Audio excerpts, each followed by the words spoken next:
Começamos mais um podcast, Um Pet Mudou Minha Vida, da Chemitec Agroveterinária, e dessa vez com uma história inspiradora vivenciada por 3 veterinárias que têm uma experiência de altruísmo, de humanidade e de prestação de serviço e muito impacto no Rio Grande do Sul. Nós sabemos que esse é um estado marcado pelas fortes chuvas, por uma devastação, por muito sofrimento, e é para lá que elas decidiram ir para auxiliar, resgatar e tratar os animais afetados pelas enchentes. Nós estamos aqui com a Lígia, com a Stephanie e com a Denise. E eu começo perguntando o seguinte, já vou contar um pouquinho da história de vocês, né? Como é que foi essa ideia? Alguém teve a ideia primeiro e chamou as demais? As 3 conversavam sobre o assunto e decidiram ir juntas. De quem foi a iniciativa? Na realidade, eu acho que nós 3 tínhamos dentro de nós que precisávamos fazer algo. Mas quem teve a loucura fui eu. Teve um dia que, vendo vídeos, algo me agoniou demais, me deixou muito incomodada. E você olhava cada videozinho dos bichinhos, da necessidade que aquele povo estava tendo, do reencontro dos bichinhos com os tutores, que era algo que me pegava muito, porque eu tenho os meus, e os meus são como os filhos, né? Então, aquilo foi doendo, e aí, sem conseguir nem dormir direito, à noite eu mandei uma mensagem para a Stephanie, e falei, olha, você topa aí? Porque eu tô agoniada e eu preciso fazer alguma coisa. E ela, na manhã seguinte, a hora que eu acordei, porque a hora que eu mandei mensagem, ela já estava dormindo.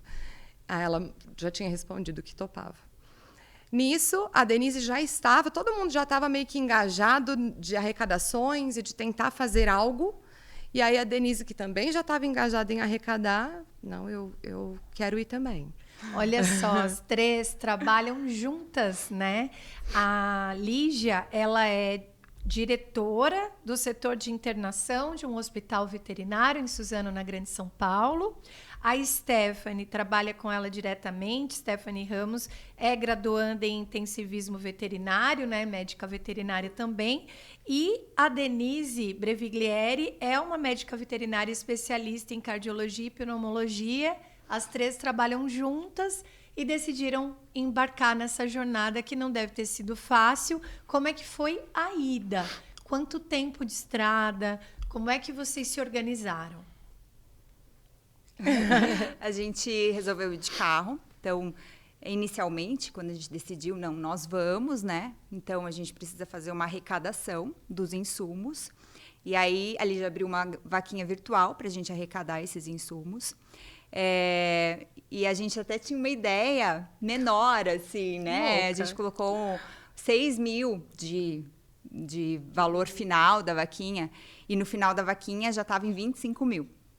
Tamanha mobilização, né? Então, assim, e o que seriam esses insumos inicialmente? Então, a nossa ideia era levar tudo que faltasse para o atendimento veterinário. Então, aí entram agulha, seringa, medicamentos injetáveis, anestésicos, assim, tudo que a gente precisaria usar lá para atender os animais. Então, foram 6 dias de planejamento e de arrecadações para a gente conseguir comprar todo esse material para levar. E várias clínicas foram se unindo a nossa missão, né? Então, muitas clínicas se uniram, começaram a também realizar arrecadações e enviar para a gente. E a gente foi separando todo esse material. E, por fim, a gente arrecadou muita coisa. Vocês têm ideia do quanto foi arrecadado? Era assim, da gente olhar e falar, não vai caber no trailer. Na realidade, foi um trailer. De início, a nossa expectativa vamos no meu carro. É um carro grande, vamos rebater os bancos, sei lá como é que a gente vai fazer, e carrega o máximo que consegue no carro. Como ela disse, eram 6 mil reais, porque na nossa cabeça nós vamos. Como vamos, ou para onde vamos exatamente, e o que a gente vai fazer de fato, isso seria definido no percurso. E aí, quando a gente viu que a vaquinha... Mandei mensagem para um monte de gente sobre a vaquinha, e logo de cara, o meu primo, na hora que recebeu a mensagem, ele falou, olha, precisando, eu mando o trailer de cavalo. Que aí consegue carregar as coisas no trailer. E eu pensando, que viagem, né? Porque nós vamos levar o que a gente consegue carregar. Não vai a gente nem precisar de acreditava tanto. que a proporção fosse ser da forma que foi. E aí ele disse, eu falei, mas eu também não tenho coragem de puxar o trailer. Ele falou, não, vou eu e meu sócio junto, ajudo vocês no que precisar lá, eu vou com o meu carro puxando o trailer e você vai com o teu. Eu falei, bom, vamos tentar ver se a coisa flui, né? Porque se precisasse, ele iria. Então, ele também, no mesmo momento, que ele não tem nada a ver com a veterinária, ele só queria ajudar de fato. Se mobilizou. E foi exatamente o que aconteceu. Foi exatamente o que aconteceu. Trailer Fomos com o carregado, trailer 2 carros, lotado, 5 tudo pessoas, lotado. 5 pessoas. 2 voluntários e vocês 3 veterinários. Exatamente. Quanto tempo de estrada? A gente foi... No primeiro dia, a gente saiu depois do almoço. Então, a gente saiu por volta de umas 3 horas. E aí, a gente tocou até meia-noite ali, que a gente chegou em Curitiba. Depois de Curitiba, daí a gente saiu cedinho, aí logo após o café da manhã. E daí, fomos até Porto Alegre. Então, lá a gente chegou, acho que por volta de umas 8, 9 da noite. A gente chegou bem tarde lá. 2 dias praticamente, Foi 2 dias praticamente inteiros, né, de viagem. E aí só começaram efetivamente o trabalho no 3º dia. Isso. Quando a gente chegou, a gente já descarregou o trailer, né, em um local que a gente já tinha conversado com ela, já tinha organizado. Então, a gente chegou, descarregou todo o trailer, os carros, e aí depois, no outro dia de manhã, a gente foi para os abrigos para colocar a mão na massa mesmo, né, e começar a trabalhar. Vocês chegaram a fazer contato com algum ponto de apoio antes para dizer que estavam a caminho? Eram pessoas conhecidas? Vocês procuraram estranhos que estavam ali na mobilização também? Como é que foi esse contato? Quando a Stephanie disse, ó, vamos, eu vou junto, porque eu precisava de uma pessoa que fosse junto comigo. Eu entrei em contato com uma amiga que mora no Sul, e essa amiga tinha uma amiga de Porto Alegre que também é engajada na causa animal. E aí eu entrei em contato com ela, que foi extremamente solícita, a Priscila, foi dando todas as orientações, colocando a gente nos grupos que tem, eles dizem as necessidades, os grupos dos veterinários para saber a necessidade do veterinário em tal local, em outro local. Então, a gente conseguiu criar uma redezinha ali de temos possibilidades diversas para trabalhar e a nossa vontade era de ir onde de fato estivesse precisando. Porque eu imagino que trabalho era o que não faltava ainda, né? Sim. Ainda estamos nessa condição, né? Exatamente. Muita coisa para fazer ainda, né? Então dava para escolher e ainda faltava gente. Exatamente. Como é que foi o primeiro impacto, assim? Chegaram ao primeiro abrigo. Vocês chegaram a participar de resgates ou vocês estavam apenas onde os animais já estavam resgatados, aguardando atendimento? Quando a gente...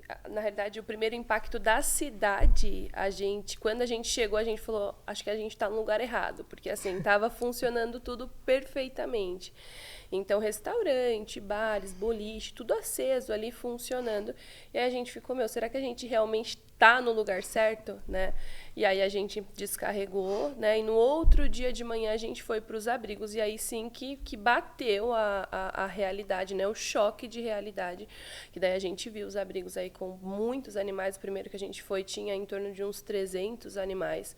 E aí que realmente, aconteceu e a gente está aqui de fato, né? Mas a área nessas regiões completamente devastada. Vocês chegaram a ver isso, a destruição. A gente chegou em Porto Alegre, né?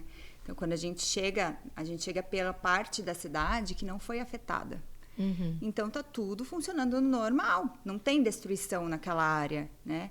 E a gente até se incomodou. Nossa, como que as pessoas estão indo no restaurante, né? No bar lotado, McDonald's cheio.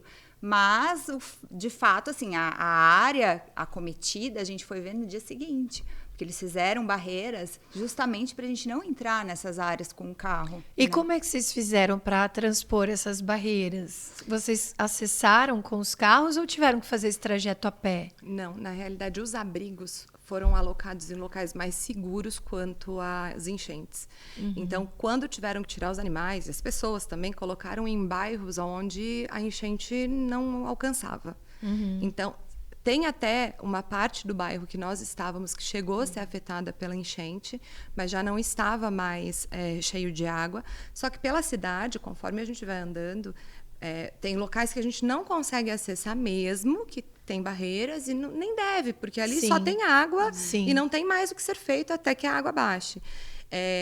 Mas outros locais que a gente passava, você nota lama para tudo que é lado, entulho, muita coisa ao redor das ruas. Porque Destruição. Exatamente. Então, a parte crítica mesmo, por exemplo, o estádio do Grêmio, você olhava, você falava, meu Deus, ele está debaixo d'água. Como é que foi esse impacto, primeiro, visual, de se depararem com o que pôde ser visto, né? Apesar das seguranças em termos de acesso, mas essa constatação tão de perto, né? De tanta coisa destruída, de tantas famílias afetadas, de tantas pessoas com prejuízos assim imensuráveis, né? Eu costumo dizer, são muitos tipos de lutos, né? A gente sabe das pessoas que infelizmente perderam entes queridos, familiares, mas existem outros lutos também associados, né? A perda do trabalho, a perda da casa, a perda do emprego, de uma construção, às vezes, de uma vida inteira. Como é que foi para vocês esse impacto visual? É um cenário de guerra. É olhar e falar, meu Deus, não existe reconstrução. Como é que isso vai voltar a funcionar? Como que vão organizar isso novamente? Então, o impacto de você entender que, assim, por mais que em alguns locais a coisa já estava dentro da normalidade, entre aspas, obviamente, mas o por trás de tudo isso acaba sendo como se tivesse uma cortina. Tem pessoas dentro dos abrigos, 200, 300 pessoas, às vezes num galpão. E a gente nunca teve ideia dessa realidade, nunca pensou que fosse vivenciar isso. E você olhar e falar, meu Deus, quando é que eles podem ir para a casa deles? Quando é que eles vão conseguir? Se não tem mais casa. Se é que tem casa. Porque muitas das casas foram realmente devastadas mesmo. Já não tinham boas estruturas e a enchente acabou levando embora. A enchente levou embora passarelas de pedestre que ia de um lado ao outro da rodovia. Então, assim, uma casa, sabe-se lá Deus como é que está debaixo d'água, porque muitos lugares ainda estão debaixo d'água. Então, como é que está? A gente só enxerga o telhado. E embaixo, como é que está? Uhum. Então, você falou com relação aos lutos, às vezes é um objeto, às vezes é a foto, que é algo tão importante que aquilo você não vai ter mais, você não tem mais. Imagina o resto, né? Imagina o restante. E aí, como é que foi quando vocês chegaram nesse primeiro abrigo? A primeira pergunta é se vocês também se surpreenderam com o estado dos animais que vocês encontraram ali, a quantidade, as condições, as necessidades. Como é que foi o primeiro local, assim, os primeiros atendimentos? Que estado eles estavam? Eram muitos? Conta pra gente como é que foi vocês três. O primeiro abrigo que a gente foi um abrigo que tinha a Faculdade Federal ali junto. Então, houve um grande impacto, porque era um abrigo de humanos e um abrigo de animais. Então, a gente passa ali do lado daquele abrigo de humanos, porque até então a gente foi em vários, mas a gente não chegava a entrar nos abrigos humanos. E ali a gente passava do lado. Então, a gente via a situação, né? As pessoas todas aglomeradas, sem nenhuma privacidade ali, né? Então, a gente chegou nesse abrigo veterinário, lá tinham 400 animais, mas tinha uma organização. Então, os animais estavam separados, né? Animais idosos, animais filhotes, gatos, animais doentes. A gente via que tinha uma organização que não deixava de ser caótico, porque eram muitos animais. E poucos para atendê-los. Voluntários, né? Sempre serão poucos, porque são muitos animais. Então, só para a gente manter aqueles animais que já estavam saudáveis, já é difícil. Para a gente tratar os doentes, piorou, né? E aí a gente ficou pouco tempo nesse abrigo. E a gente, ainda que tivessem poucos voluntários, a gente via que a coisa estava organizada ali. E a gente entendeu que talvez a gente pudesse ajudar de uma outra forma ali. E nisso a gente começou a mexer no WhatsApp, porque a gente estava dentro de um monte de grupos, né? E em um desses grupos veio uma mensagem que tinha um abrigo sem veterinários, que a situação estava muito difícil naquele local. E aí, na hora que a gente recebeu essa mensagem, nosso primeiro pensamento foi, vamos para lá. Então, a gente foi para lá, para esse abrigo. E quando a gente chegou nesse abrigo, a coisa era diferente. Tinham menos animais, tinham 158 animais quando a gente chegou, mas não havia uma organização igual ao outro. Né? Eles talvez não tiveram essa orientação de como realizar esse abrigo, né? Como montar esse abrigo. Resgataram e juntaram. Sim, é claro que eles estavam fazendo o melhor que eles podiam. E assim, no desespero, né? Precisava colocar aqueles animais, então eles foram levantando tenda e colocando os bichinhos ali. Então, quando a gente chegou, eram animais doentes misturados com animais saudáveis, animais com doenças infecto-contagiosas, animais com zoonoses. As pessoas que estavam manipulando esses animais sem nenhuma orientação em relação ao risco de contaminação. Então, a gente ficou muito impactado nesse primeiro momento. Muitos machucados pela situação em si.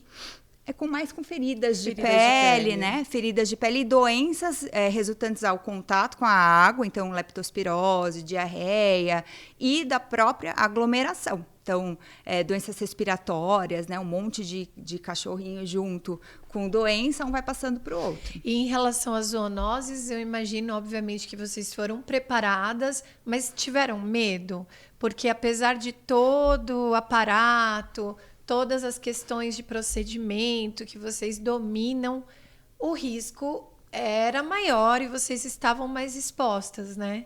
Como é que foi isso? Na realidade, a gente até meio que tinha um combinado antes de ir, que o resgate não seria aonde nós estaríamos, justamente por conta da água. Até porque a gente também precisa da preservação da nossa saúde para poder ajudar também. Lógico. E a gente sabia que existiam dezenas de pessoas assim que tiveram atos mais do que heróicos e que caíram dentro da água e que contraíram a doença salvando cada bichinho ali. Então, como já existia necessidade não só do resgate, no resgate já existiam pessoas e até o momento em que nós chegamos, a necessidade maior era do cuidado com os que já foram resgatados, a gente resolveu realmente não ir para o resgate, para minimizar riscos. Mas estando com eles, lidando com animais com doenças que podem passar para o ser humano, é um risco iminente. Inevitável, né? Então, a gente tomou todos os cuidados devidos, a gente tem, a nossa formação nos traz essa orientação, até mesmo a gente tem o dever de passar essa orientação para frente, né, de informar e de instruir a população. Mas estavam mais expostas. Mas não tinha como.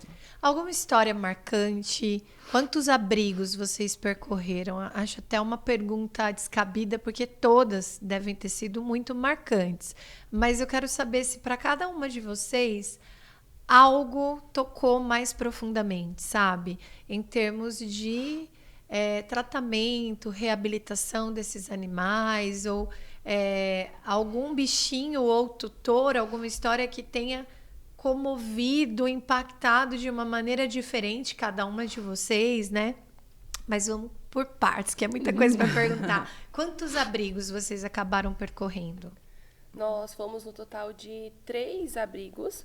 Fomos em uma clínica que foi onde a gente entregou os insumos, que era menorzinha, mas ela estava lá em torno de uns 30 animais. Mas abrigo realmente com mais de 100, 150 animais, nós fomos em 3. Esse que a gente chegou, o que a gente ficou, de fato, que tinha em torno de 170, 180 animais. E o último que a gente foi em Canoas, que foi no Matias Velho, que lá tinha mais de 3.000 animais. Então, lá foi onde realmente chocou muito a gente, porque nos abrigos que a gente estava, tinha muitos bichos, tinha pouco voluntários, e mesmo que a gente percebia que eles não tinham toda a noção do que estava acontecendo, né, já estava muito mais organizado. E quando a gente foi para o Matias, isso realmente mexeu demais, porque tinha uma estrutura de metal, só que sem cobertura alguma ali. Esses bichinhos, eles estavam no pallet, e em cima do pallet tinha lonas. Então, as voluntárias falavam, quando chove aqui é um terror, porque molha eles, vento, chuva. Tinha cerca de 30, 40 voluntários para 3.000 animais, então a conta não fecha, né? E ali foi realmente onde a gente ficou muito triste com o que estava acontecendo, porque tinha bichinhos que talvez, né, se eles estiverem em outro lugar, até mesmo na rua, eles teriam mais chance de sobreviver do que ali dentro. Então, era uma Alguma condição história bem impactou diferente. vocês, assim, de maneira específica? Teve um caso que foi nesse Matias. Na hora que nós chegamos, tinham alguns animais que estavam sendo retirados. Então, tem bastante gente tentando diminuir o volume de animal desse abrigo, porque realmente foi. Os que foram resgatados foram colocados ali para fazerem o melhor possível. E todo mundo que está ali está engajado no melhor possível. Só que a gente sabe que, infelizmente, são poucas pessoas, porque são muitos bichinhos. E tinha um pessoal que foi buscar alguns animais para poder levar para outro abrigo, e eles tinham a preferência de macho. E a gente entende o porquê das preferências, porque talvez onde eles estão tem muita fêmea no cio, então eles vão fazendo essas organizações para tentar ajudar o abrigo a diminuir o volume de animais e que eles não se coloquem também em calças curtas. E aí tinha um chow-chow, que é um cachorro que tem um histórico aí de agressividade. A raça é uma raça um pouco mais difícil, e esse chow-chow já era a segunda ou terceira vez que tinham tentado colocá-lo para levar para outro abrigo, e as pessoas acabavam dizendo, não, esse eu prefiro não levar. E aquilo doeu na gente, porque a menina que levou, ela foi toda feliz. E ela falou, eu vou tentar embarcar ele hoje, eu vou tentar fazer com que ele vá. E aí ela voltou toda triste. E parece que assim, o mesmo semblante dela, da ida e da vinda, era o mesmo do bichinho. Parecia que ele estava sentindo que realmente não dava. Teria chance para ele. Para ele ia demorar para ele conseguir realmente sair dali. E a gente entende as pessoas também que não aceitaram, porque às vezes a estrutura que ele tem não consegue segurar uma briga, não então consegue comportar. A gente tem plena certeza que não foi por mal que essas pessoas não preferiram Mas não ali levar. vocês estavam diante de uma constatação, né, de que não haveria chance de sobrevivência para alguns, talvez, né, ou elas seriam muito reduzidas, né. Você teve algum momento também, assim como elas, que te pegou mais profundamente? É até difícil a gente se escolher um momento, né? Eu imagino. Em Canoas realmente impactou muito, porque eram muitos animais. Então a gente olhava, era uma imensidão assim de casinhas, a gente não via fim. E cada corredor que a gente parava, os animais saíam de dentro das casinhas e ficavam olhando pra gente, esperando a gente passar. Então assim, isso é muito triste. Não sei se eles estavam tentando reconhecer algum rosto familiar. E aí a gente passava, eles paravam, a gente fazia carinho. Era aquela cena que a gente vê na internet mesmo, de agarrar na perna. E aí a gente quer fazer carinho no outro, e no outro, e no outro, e não tem fim, sabe? Então, Como se eles estivessem pedindo mesmo socorro, né? Isso pega muito, assim. Isso mexeu muito. A gente saiu de lá muito mexida com essa situação. Uma cena que me tocou muito foi ver vários vídeos deles nadando, com as patinhas. mesmo, né, depois de terem sido resgatados. Vocês presenciaram cenas assim? E eles ficam em cima da casinha, né? Eles ficam em cima da casinha. Acho que com medo de ficar na parte de baixo, eles sobem para a parte de Pelo cima. trauma. Porque muitos, na realidade, foram resgatados nos telhados. Meu Deus Justamente do por céu. conta da água ter subido. Então, muitos ficam em cima da casinha. Muitos querem ficar em cima. E é muito menos confortável, mas acho que é uma questão de defesa mesmo. De sobrevivência, exato. do tipo, Mesmo aqui eu tô não mais estando em seguro. risco mais, Meu Deus. eles têm. E foi a primeira vez que vocês se voluntariaram nessa dimensão? Foi a primeira sim, experiência? Sim. A pergunta do quadro, então, fatal é: como é que esses pets mudaram a vida de vocês? Porque eu imagino que nenhuma voltou do mesmo jeito que foi. Eu imagino que era uma experiência de vida antes e uma visão de mundo depois. E eu gostaria de entender, assim, para a gente finalizar, mesmo com vontade de continuar, porque vocês devem ter trazido muitas histórias na bagagem, né? O que mudou no atendimento de outros bichinhos e no relacionamento com outras pessoas? Porque eles nos transformam, né? Como é que vocês foram transformadas?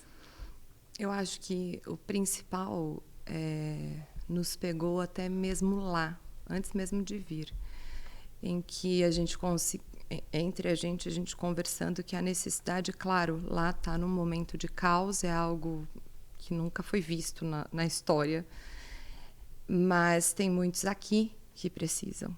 Então, tem muitos aqui que talvez a gente faça a diferença, e eu acho que isso serviu para nos cutucar e dizer, olha, não é só lá que precisa.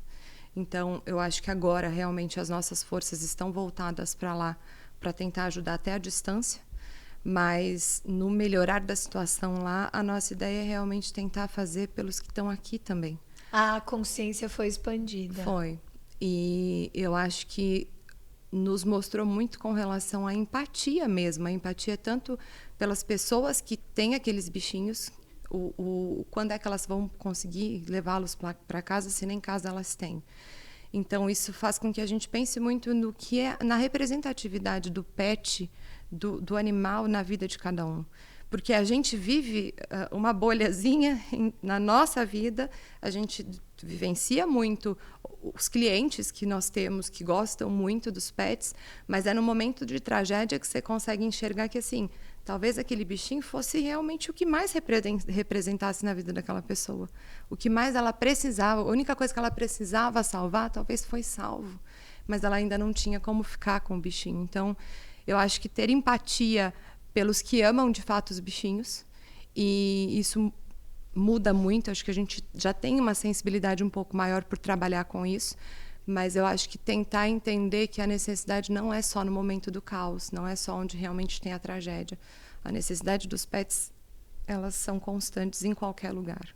Perfeito. E você, Stephanie? A gente volta com um sentimento de gratidão muito grande, né? O que mais me tocou foi eu conseguir ajudar tanto com uma profissão que eu escolhi para minha vida. E claro que a gente tinha insumos, mas era com o nosso conhecimento, com as nossas mãos, né? Então isso me deixou muito feliz por poder trazer esse conforto. Tinha bichinho lá que eles precisavam só de um carinho, né? E a gente conseguiu dar esse carinho para eles. A gente voltou, o coração ficou lá, porque a gente ainda tem um grupo que a gente conversa do abrigo que a gente participou, então a gente sempre está empenhada em ajudar mesmo de longe. A ideia é depois voltar para ver como é que ficou lá também.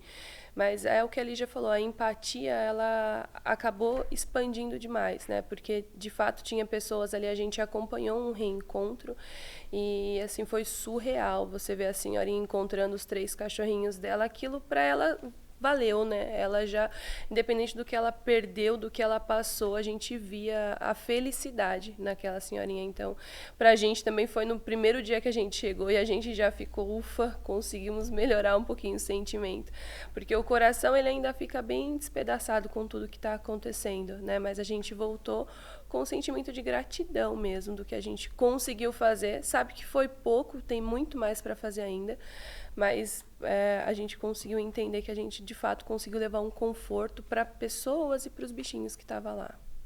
E você, Denise, conta pra gente. Nesse primeiro momento, acho que nos primeiros dias, a gente voltou meio enlutado, assim, com esse sentimento, sabe? Eu, particularmente, nem conseguia falar muito sobre a situação com as pessoas mais próximas, né? Todo mundo queria saber, e aí, como foi? Parecia que tinha um bloqueio, assim, a gente não conseguia falar sobre ainda. A volta foi triste, porque a ida a gente estava muito ansiosa para chegar logo, para entregar, né? Para entregar aquela semana antes da gente ir, foi aquela semana que ninguém dormiu direito, a gente não via a hora de estar lá, a gente queria chegar lá. E a volta foi triste, porque a gente queria continuar lá. Foi a sensação de abandono. Abandono. Então, eu tô largando a coisa pela metade, né? Fiz muito pouco. A gente via tanta coisa a ser feita que a impressão que a gente tinha, que o que a gente tinha feito não era nada. A gente não tinha feito nada. Então, o nosso sentimento quando a gente voltou era, nossa, eu tinha tanta coisa para fazer ainda, eu vou deixar assim, pela metade as coisas. Então, a gente voltou meio enlutado, até aceitar, né, que sim, o que a gente fez lá foi importante, continua sendo, a gente continua ajudando daqui como a gente pode, né?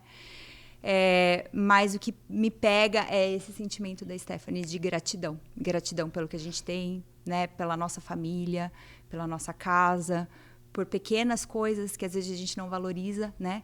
Quando a gente foi para Canoas, por exemplo, que eu acho que foi o momento que mais impactou, porque a gente passava pela rodovia, e aí a gente via a rodovia por onde a gente passava, uma rodovia que estava interditada, e logo atrás as casas alagadas.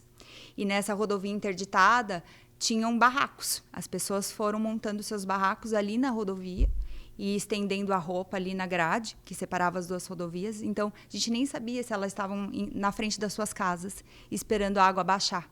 Então, a gente passando por ali e elas não tinham nada, né? Elas tinham um barraquinho, algumas roupas, talvez, totalmente dependentes de doação ou voluntariado, né? Elas perderam tudo, perderam não só seus bens materiais, mas suas memórias. Alguns perderam suas famílias, perderam seus pets, que também fazem parte da família.